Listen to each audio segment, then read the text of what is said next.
예, 오늘 강연은 고경력 과학기술자를 국가적인 차원에서 어떻게 잘 활용하느냐 그런 주제입니다. 아시다시피 우리나라 노령화되고 있죠. 근데 과학기술계는 사실 노령화, 핵심 과학기술자들이 노령화되는 부분도 있지만 이공계 기피 현상 때문에 진입도 별로 많지 않습니다. 그러다 보니까 향후 한 5년 그리고 어쩌면 늦어도 10년 이내에 고급 과학기술자의 공급절벽 현상이 생길지 모릅니다. 이런 큰 문제를 해결하는 방안 중에 하나가 고경력, 특히 은퇴하는 과학기술자들의 국가적 차원에서의 활용이겠죠. 오늘 주제는 바로 그 부분입니다.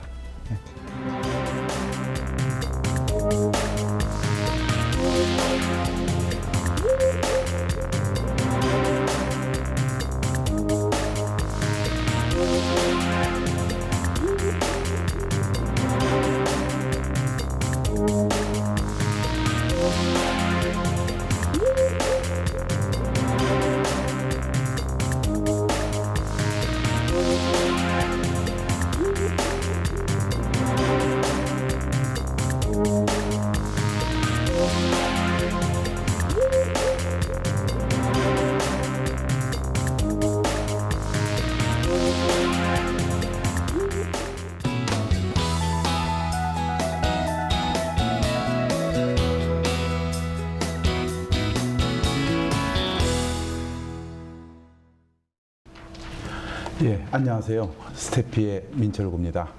오늘 그 순서는 우리나라 과학기술 인력 구조 현황, 그리고 두 번째는 우리나라 과학기술 인력 수요와 공급, 세 번째는 과학기술 인력 정책 추진 현황, 그리고 평생 활용이라는 그 개념이 뭔지에 대해서 살펴보고 창조 경제와 고경력 과학기술 인력의 활용, 그리고 앞으로 우리가 풀어가야 할 과제, 이런 순서로 만들어 봤습니다. 먼저 우리나라 과학기술 인력 구조 현황입니다. 고경력 이전에 크게 보면 이제 과학기술 인력의 흐름을 한번 살펴봐야 되겠죠. 우선 이 커다란 흐름은 세계 6위, 조금 사실 어떻게 보면 좀 거창하기도 하죠. 근데 하여튼 R&D 인력이 꾸준하게 증가돼서 현재는 이 과학기술 인력이 R&D 인력 기준으로 해서 약 37만 5천 명까지 올라가 있습니다. 그리고 연평균 약 8% 증가하고 있습니다. 이 경우 FT라는 건 풀타임 이퀴벌런트죠. 상근 연구원수 기준으로는 세계 약 6위. 그리고 특히 경제활동 인구 1000명당 기준으로는 11.5명에서 공교롭게 세계에서 거의 1위권까지 올라가 있습니다. 역으로 얘기하면은 좀 질적으로 좀 문제는 있겠구나 하는 부분을 좀 내포하고 있죠.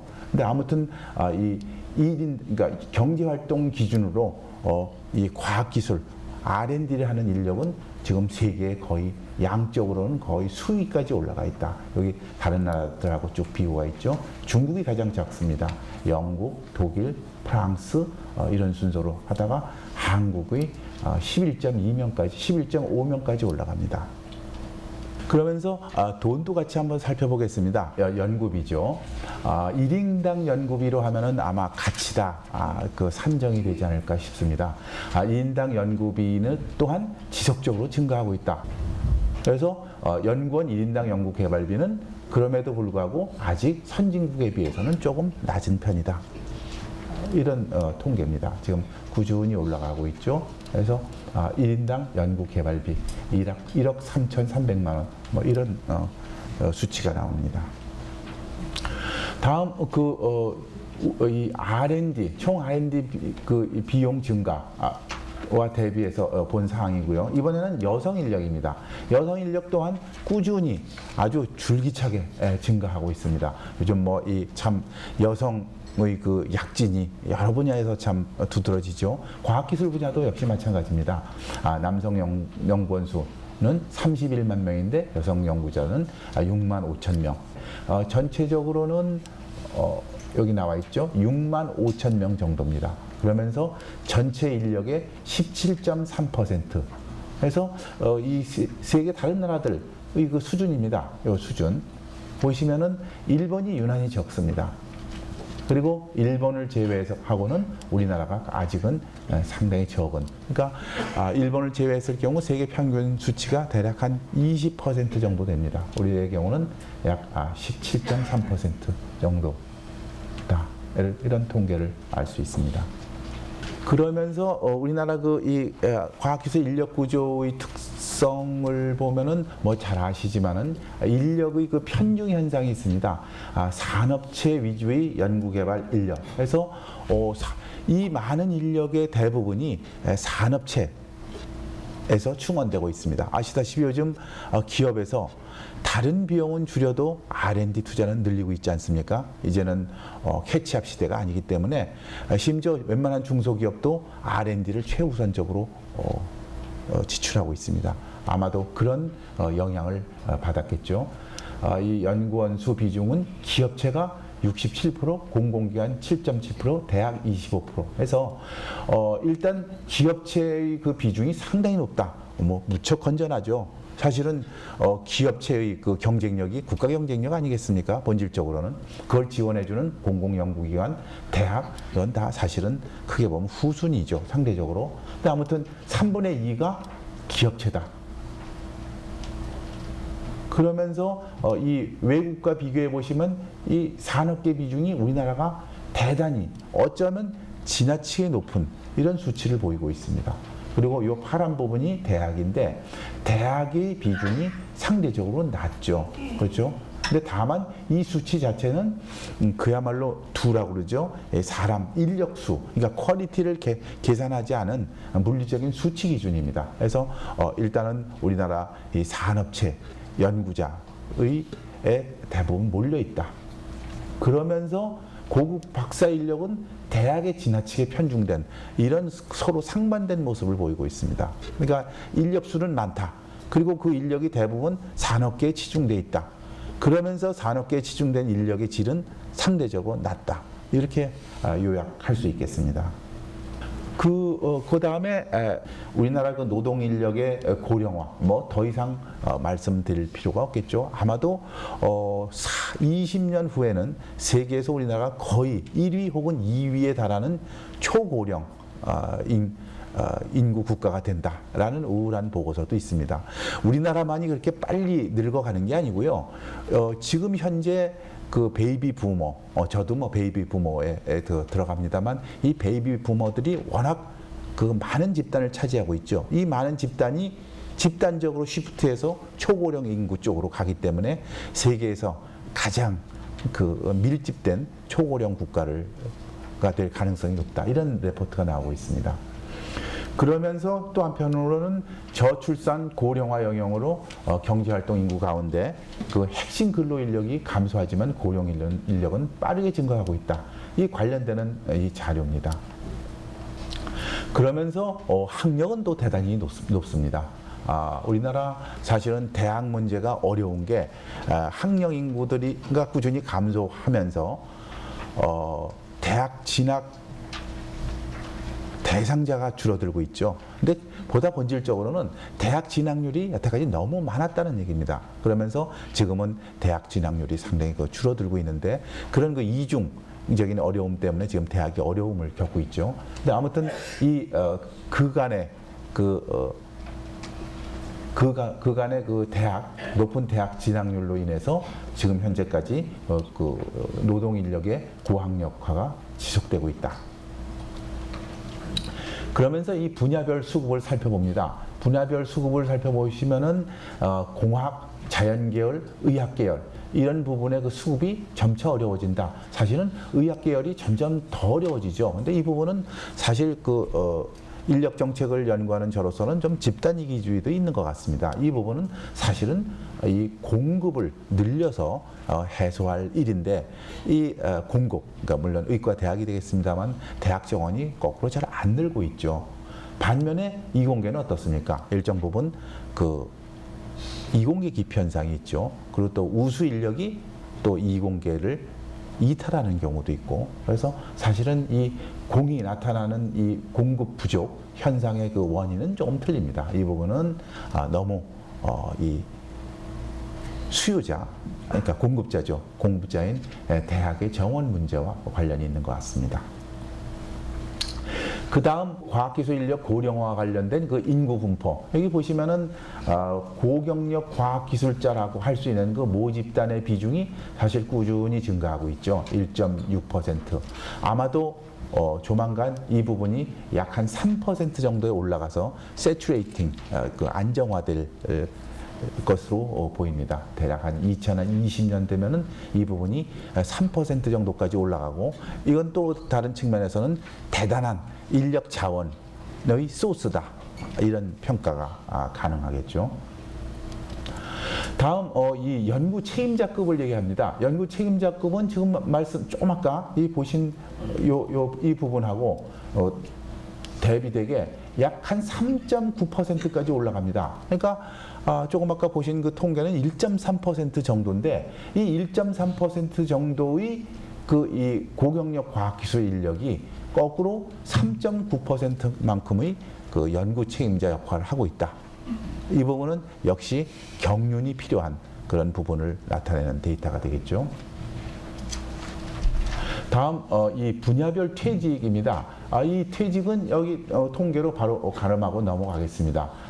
아무튼 이 2010년 45년과 54년생, 그리고 그 다음 예비 주자들이죠. 이건 바로 현재 그 베이비 부모인데, 이 베이비 부모들이 바로 지금 이 순간 은퇴를 시작하고 있습니다.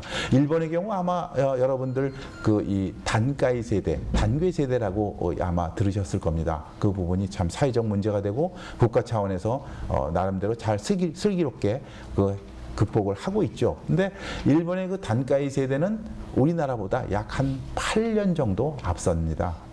일본에서의 그 전후하고 우리나라의 그 한국 전쟁하고 조금 틀리죠. 이 시간이 차이 나지 않습니까?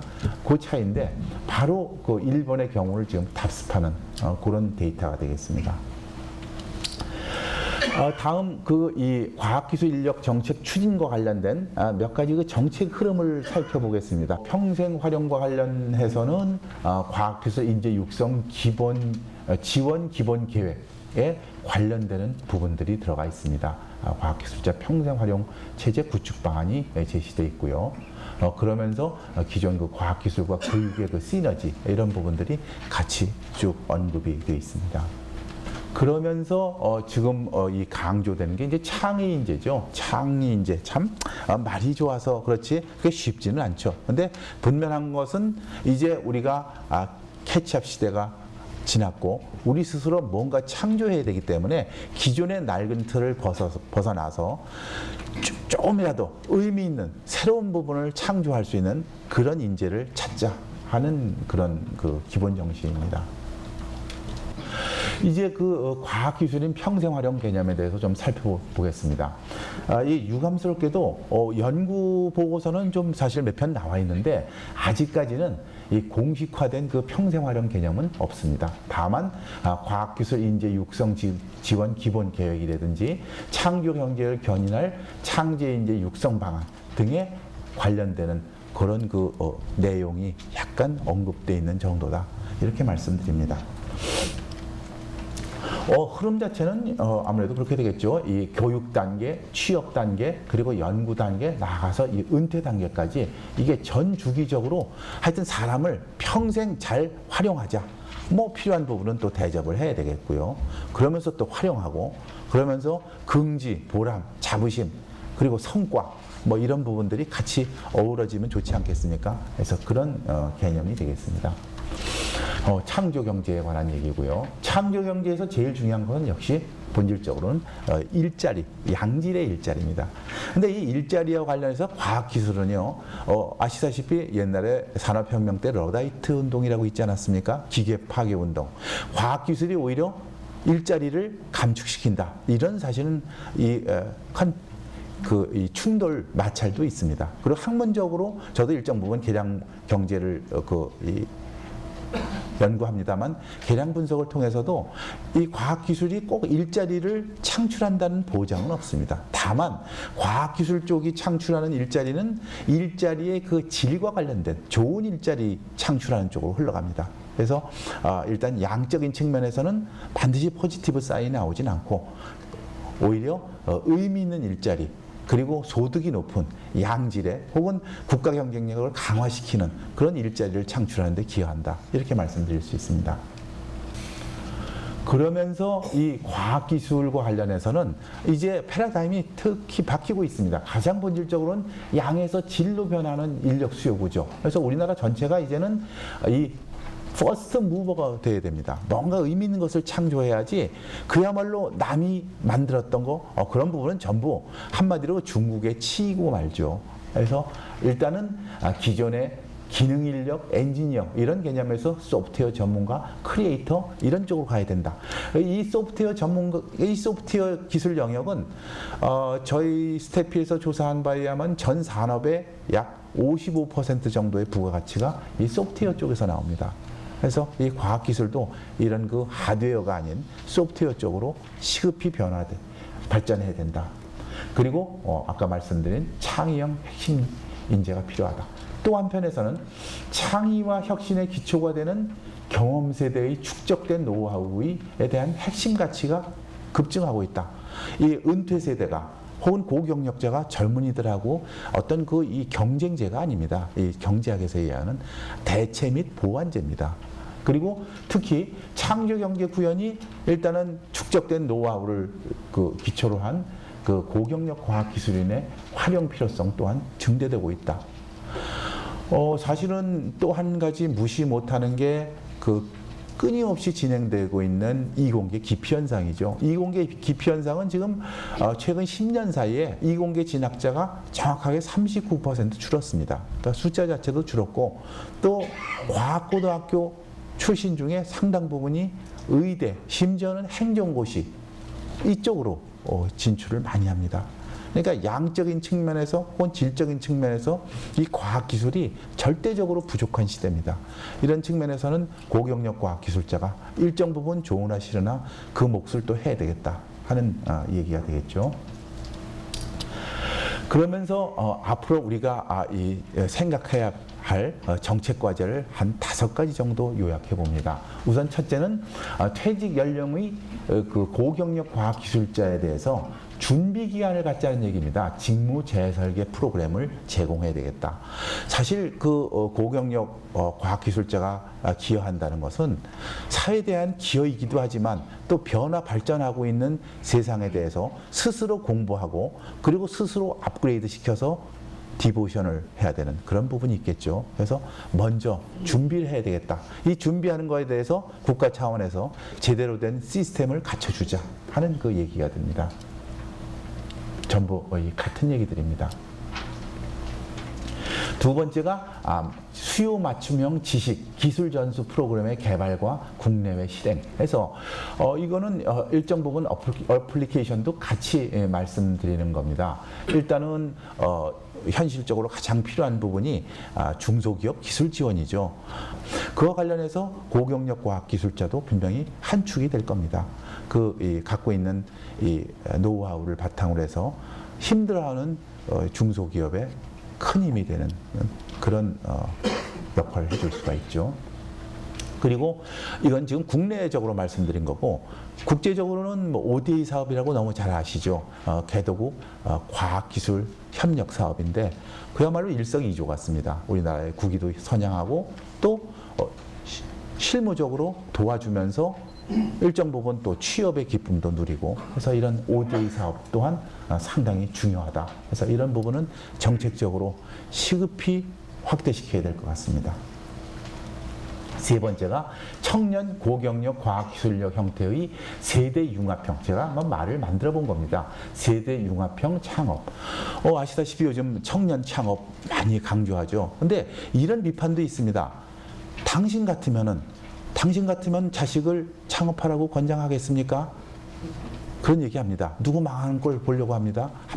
라고 비판도 합니다. 사실 그 준비 없는 창업은 사실 죽음이죠. 그래서 이 청년의 그 열정을 통해서 시작하는 이 창업에다가 이 고경력 과학기술인의 그 어떤 경륜 이런 것들을 결합한 세대 융합형 창업에 대해서 정부가 최우선적으로 지원해 줄 수 없겠나 하는 대안을 제시한 겁니다.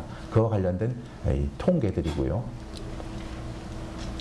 그리고 네 번째가 세계 수준의 연구기관 R&D 동향 분석 사업. 그래서 이건 사실 키스티에서 이미 하고 있습니다. 여러분들 너무 잘 아시고요. 그래서 이런 부분도 사실 굉장히 좋습니다. 여러 가지 그 시간이 상대적으로 많으시기 때문에 본인의 그 노하우를 바탕으로 해서 세계 각국에서 이루어지고 있는 프론티어적인 연구들이 어떤 게 있는가. 그거에 대해서 본인이 나름대로 판단하고 그 1차 분석 가공해서 후배들한테 전수해주는 그런 역할이 되겠습니다. 그리고 마지막으로 과학기술인 전문 블로그 운영. 그래서 이 부분은 기여하는 부분도 있지만은 사실 고경력 과학기술인들이 가장 필요로 하는 것은 사실 돈이 아니죠. 아마도 두 가지인데 하나는 명예, 보람, 자부심, 그리고 의미 있는 조그만 것에 대한 기여. 아마 그런 것이 우선 첫 번째일 겁니다. 그리고 두 번째가 사실은 외로움이죠. 그래서 의미 있는 소사이어티를 만들어서 어떤 그 의미 있는 모임도 활성화하고 그리고 거기서 나오는 모임의 결과로서 나오는 아웃풋을 후배들한테 전수해 줄 수 있는 그런 그 공통의 장을 만들자 해서 제안한 겁니다. 과학기술 전문 블로그를 좀 운영하고 활성화하자. 이런 대안들 생각해 봤습니다. 예, 이상입니다.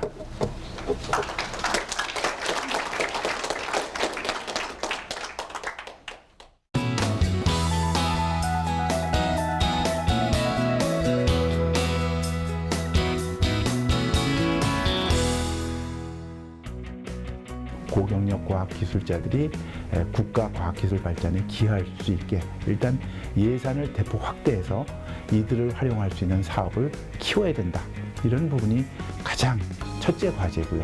두 번째는 그 세부적인 내용과 관련이 있습니다만 이분들이 아까 말씀드린 중소기업 기술 지원을 포함해서 산업 현장에 빨리빨리 투입이 돼야 된다.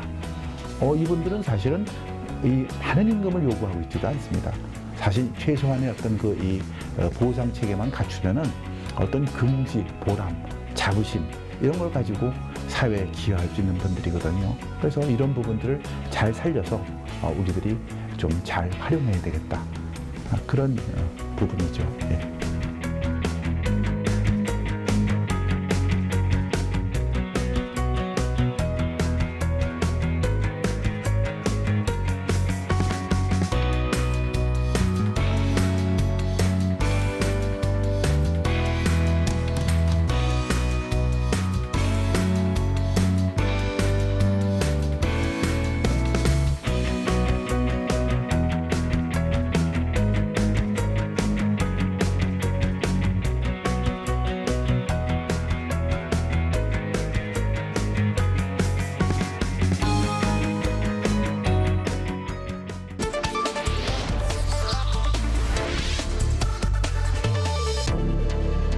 우리 중학생들이 과학인의 꿈을 좀 키우기 위해서 특히 산업계에서 일을 많이 하게 하기 위해서 내 개인적인 그러한 스토리를 중심으로 해서 그들이 산업계에 많이 나갈 수 있는 꿈을 불어넣을 수 있는 이야기를 하려고 왔습니다. 근데 다만 한 가지 좀 생각을 하셔야 될 거는 이거는 재능 기부에 대한 개념으로 보셔야지 이것을 어떤 일자리나 일거리의 개념으로 보시면은 하면서 굉장히 부담이 많이 됩니다. 재능 기부하면서 기쁜 마음으로 해주실 수 있으면 상당히 좋을 것 같습니다.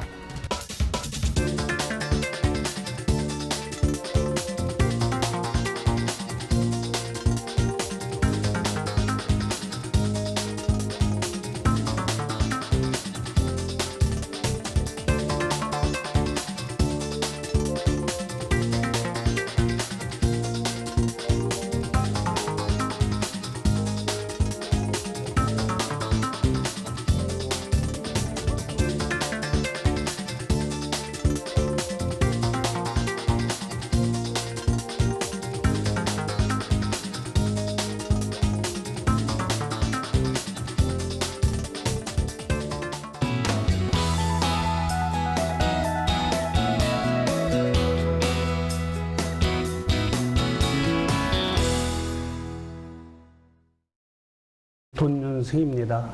지난 처음으로 제가 중학생 강연을 했거든요. 그래서 그 이야기를 좀 말씀을 드리고 우리 고경력 과학자님들께서도 우리 학생들에게 꿈을 줄 수 있는 이야기들을 좀 많이 해주셨으면 좋겠습니다. 과학기술 강연의 취지는 두 가지 측면에서 보면 될 것 같습니다. 일단 하나는 우리 중학생들, 학생들 측면에서 하나 보고 또 한 가지는 이제 우리 이 지원센터라든지 저희들 입장에서 보는 두 가지 측면이 있겠습니다. 학생들 입장에서는 그냥 막연하게 생각하던 그러한 고경력 과학자들이 온다는 것 자체, 그 자체에 벌써 아이들이 흥미를 많이 갖고 있어요.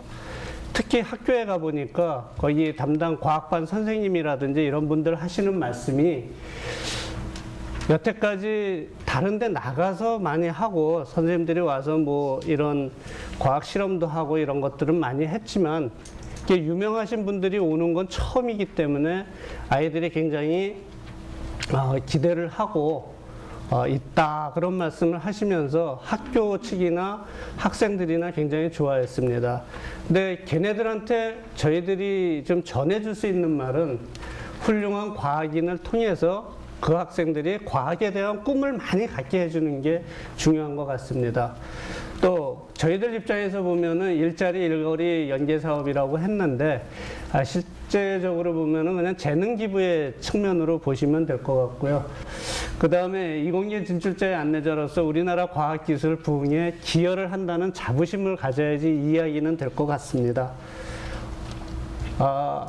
산기업에서 그러니까 고경력 지원센터에서 이 의뢰를 해서 처음 이제 중학생 강연을 시작을 하게 됐는데 그게 2013년 10월 18일입니다. 그때 제가 강연한 내용은 산업기술과 엔지니어의 삶이라는 실질적으로 어떻게 보면은 이제 제가 겪어온 과정의 일부를 얘기하고 또 제가 폴리머를 전공을 했는데 전반적인 화학에 대한 이야기들을 좀 전해줬습니다. 장소는 가락중학교에서 약 한 30명이 모여서 여기 학생들 다 보이시죠? 이 학생들하고 한 45분 동안 얘기를 했습니다.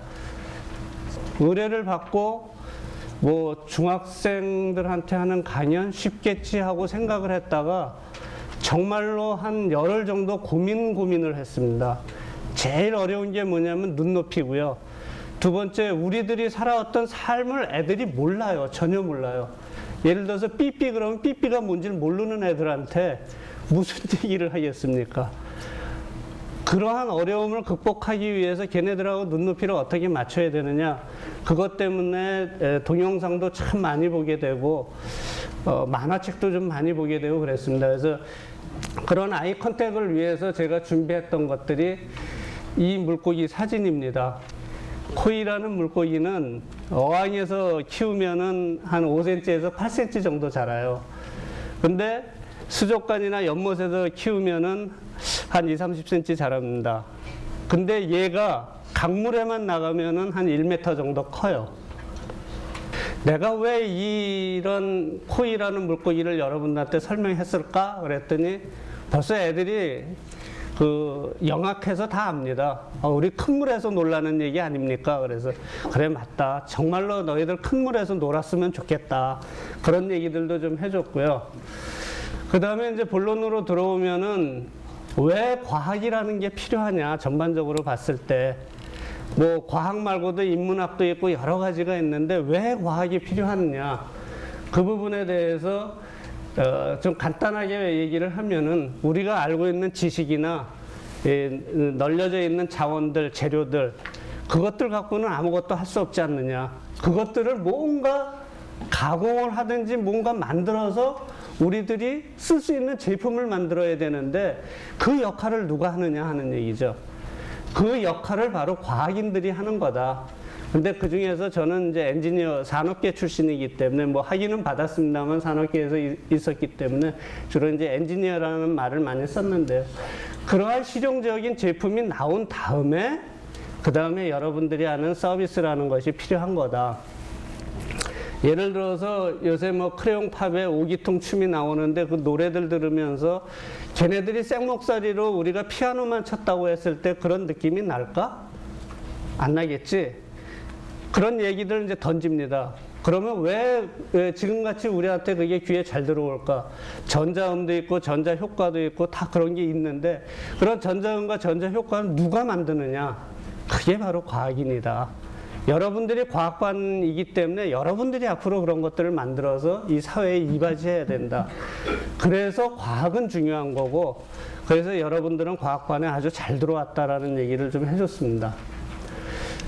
그 중에서도 이제 산업혁명에서의 얘기는 잠깐 했는데 산업혁명 딱 얘기 나오니까 벌써 애들 눈빛이 달라집니다. 근데 우리나라 이야기를 좀 해줬어요. 예를 들어서 우리나라 자원이 없던 가장 가난했던 나라에 1950년대에 화장품이 뭔지를 한번 보여줬습니다. LG화학에서 옛날에는 럭키죠. 그 라키화학에서 나왔던 뭐 콜드크림이라든지 그런 걸 보여주면서 이게 여러분들 아빠 세대의 그 전 세대들이 살던 그때 바르던 콜드크림이다. 너희들 지금 뭐 바르냐? 그랬더니 애들이 이제 신기해하죠. 그런 것들이 그렇게 가난했던 나라가 한 3, 40년 지난 뒤에 보니까 경제 규모가 세계 10위권의 국가가 됐다. 이 10위권의 국가가 되는데 누가 가장 큰 역할을 했겠느냐? 바로 이공계 출신의 엔지니어, 과학인들이 그런 거를 한 거다.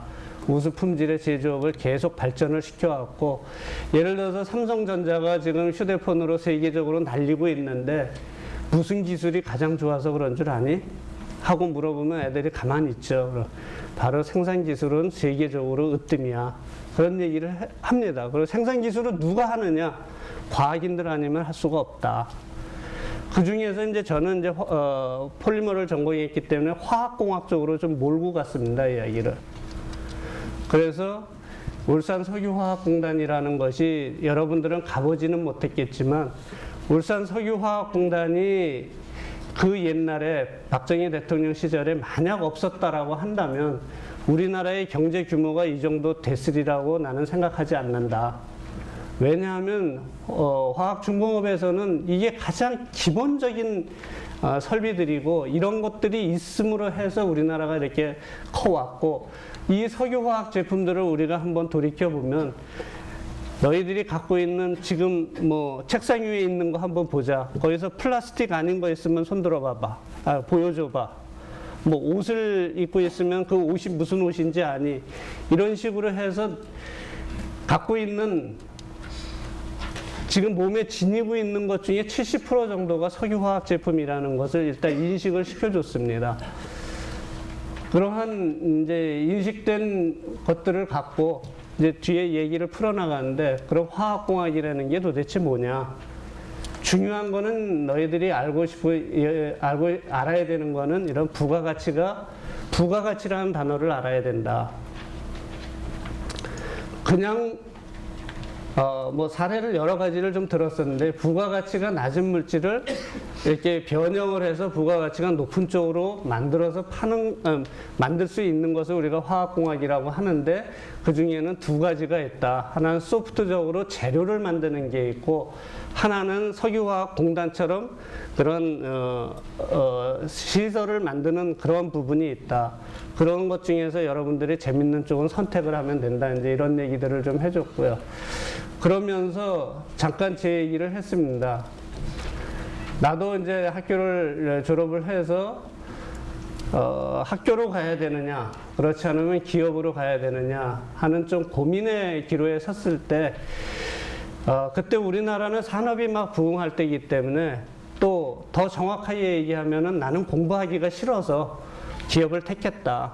기업을 택했는데 맨 처음에 가서 내 한 일이 뭐냐 하면은 이 자동차 아는 사람 그러면 아무도 없습니다. 폰이라는 자동차에 폰이자도 몰라요, 애들은. 우리나라 현대자동차에서 자동차 자체로 만든 제1호 자동차가 포니 자동차다.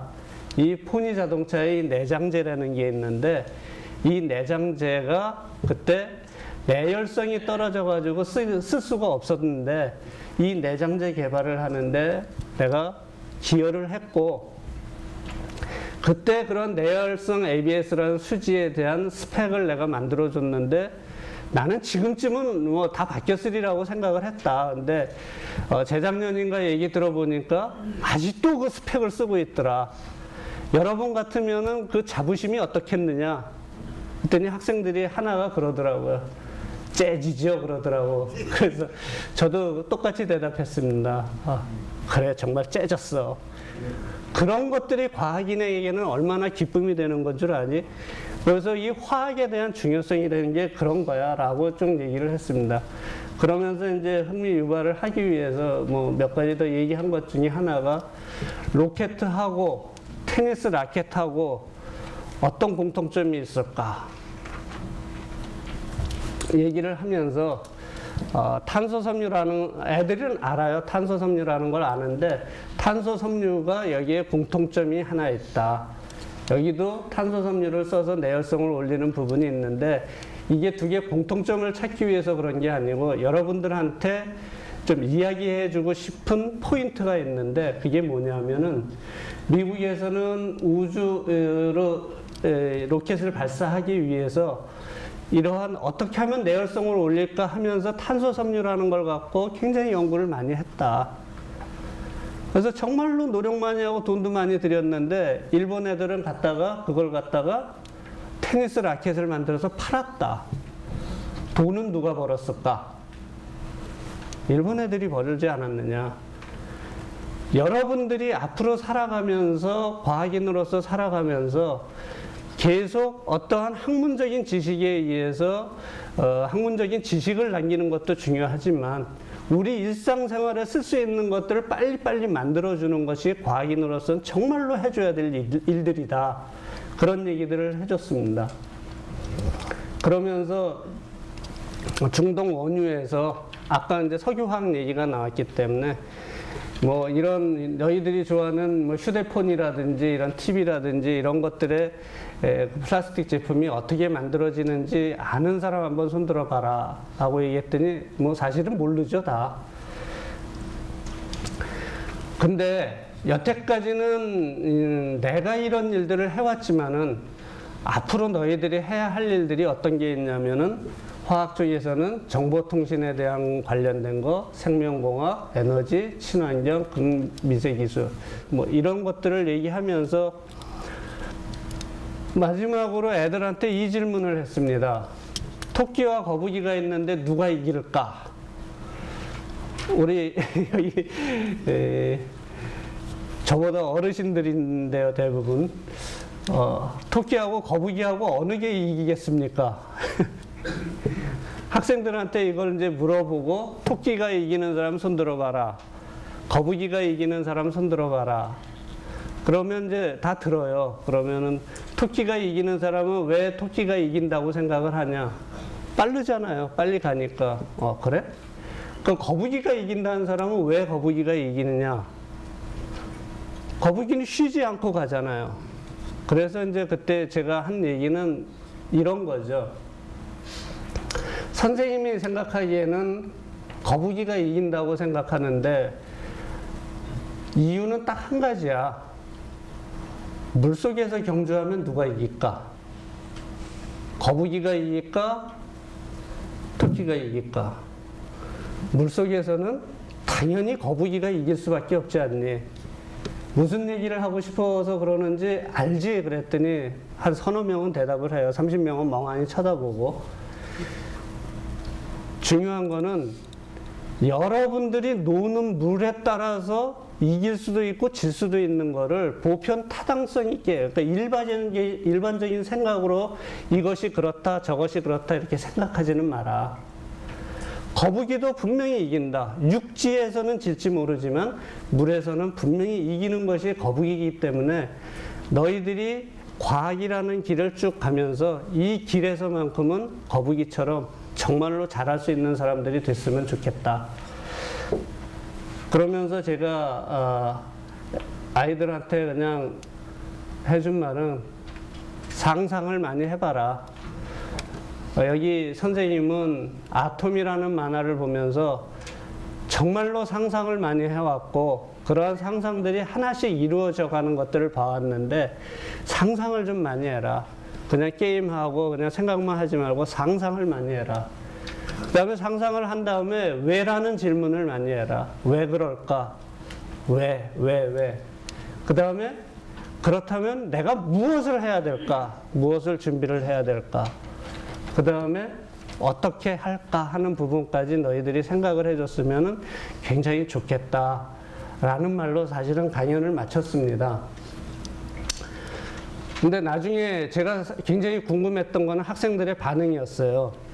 저는 이제 끝나고 나니까 반응을 알 수가 없는데 그 설문서 조사를 해서 쓴 것들을 간략하게 쓴 거를 제가 받아봤는데 아이들이 이런 대답을 한 학생들이 많이 있습니다. 그냥 화학이라는 걸 배우기는 했지만 화학이라는 게 어떻게 쓰이는지는 정말 이번에 처음 알았다. 그런 점에 대해서 감사하다라는 이야기를 많이 썼어요. 또 저희들이 이제 제가 중학교 다닐 때도 마찬가지였죠. 뭐 화학 뭐 이런 거 배우는데 화학이니까 배워야 됐고 분자 주기율표를 외우려니까 외워야 됐고 그것밖에 몰랐는데 그것이 실생활에서 어떻게 쓰이고 그런 것들이 일위가 됐을 때 어떤 현상이 나타나고 이런 얘기들을 쭉 들으면서 아이들이 아 그게 그렇게 커가고 그렇게 할 수 있는 거구나 하는 생각을 갖게 해줬다는 것이 사실 저로서는 좀 보람이 있습니다. 맨 처음에 의뢰를 받았을 때 사실 그렇잖아요. 맨날 대학 가서 강의하고 기업인들 대상으로 저는 이제 MOT 그 기술 경영 쪽도 이제 좀 많이 하는데 기업 쪽하고 이걸 같이 이렇게 쭉 하다가 중학생을 상대로 강연을 하라고 그러니까 이게 어떻게 보면은 내 자존심도 좀 허락을 안 하는 것 같은 느낌이 있었습니다. 근데 딱 한 가지 아까 말씀드린 재능 기부라는 걸 내가 애들한테 재능 기부 해줄 거는 없으니까 이런 말이라도 꿈이라도 좀 이렇게 해주면은 아이들이 좋지 않을까 하는 그 생각에 달려나가서 했고 또 그렇게 하고 나서 내가 갖는 보람도 많고 아이들이 갖는 그런 보람도 있어서 저는 대단히 좋았습니다.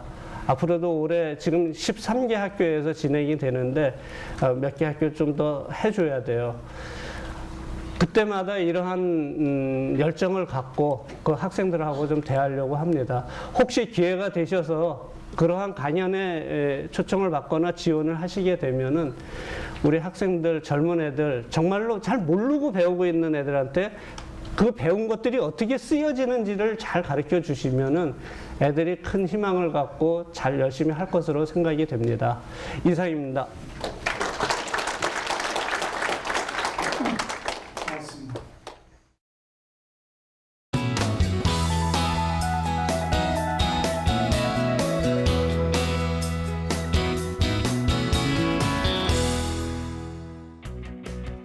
뭐 정부나 고경력 지원센터나 좀 한 가지 개인적으로 부탁을 드리고 싶다고 한다면 일자리 창출이라는 표현을 많이 쓰지만 일거리보다는 일자리를 좀 많이 창출해줘서 우리 고경력 과학인들이 좀 편안하게 일을 할 수 있는, 좀 안정적으로 일을 할 수 있는 그런 분위기를 만들어 주셨으면 정말 감사하겠습니다.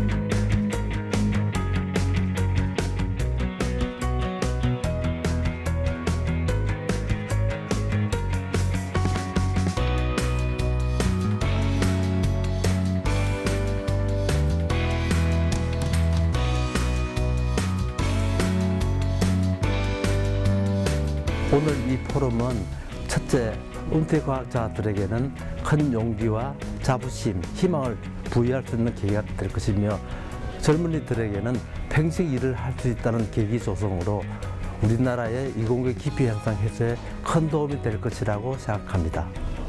중학생들에게 미래에 대한 희망을 심어주는 과학 교육을 시키는 것이 대단히 중요하다고 생각을 하고요.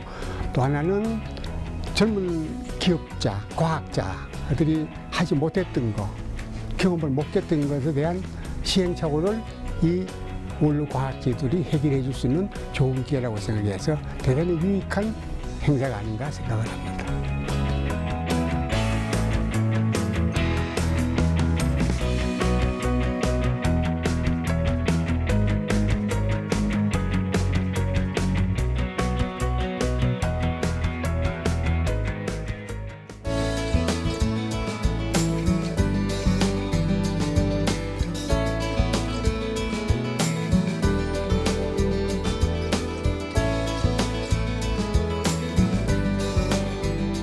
우리 인류가 역사적으로 쭉 고민해왔던 가장 근본적인 문제들, 자연을 바라보면서 가져왔던 그 의문들 중에 제일 중요한 질문이 뭐냐면은 세상이 뭘로 만들어져 있느냐라는 거거든요.